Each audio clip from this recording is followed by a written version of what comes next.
রাহুল কিভাবে এক বছরের মধ্যে 1200 কোটি টাকা ইনকাম করলো? রাহুলের স্বপ্ন ছিল যে একটা কেটিএম গাড়ি কিনবো, তার দাম ছিল 3 লাখ টাকা।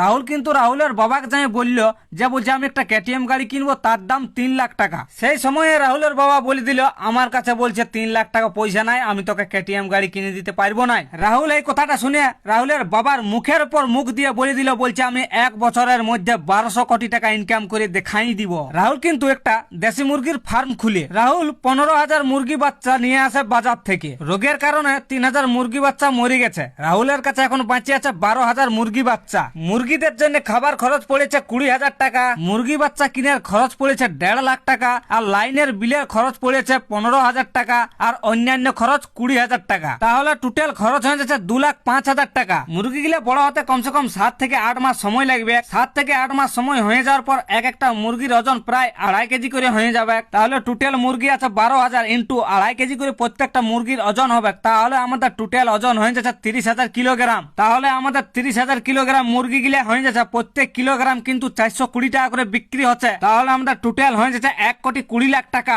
আমাদের টোটাল ইনকাম হয়ে গেছে 1,20,00,000 টাকা। ওইখানে 2,05,000 টাকা যদি খরচার জন্য বাদ দিয়ে দেওয়া হয় তাহলে আমাদের মোট টোটাল ইনকাম হয়ে যাচ্ছে 1,17,95,000 টাকা। এইখান থেকে আবার আমাদের 17 লাখ টাকা বাদ যাবে, কেননা মুরগি ফার্ম খুলতে আমাদের খরচ পড়েছে। তাইলে আমাদের মোট টোটাল ইনকাম হয়ে যাচ্ছে 1,95,000 টাকা। এই টাকাই বলে বিজনেস মাইন্ড। এক বছরের মধ্যে 1,95,000 টাকা ইনকাম করে দেখাই দিল রাহুলের বাবাকে।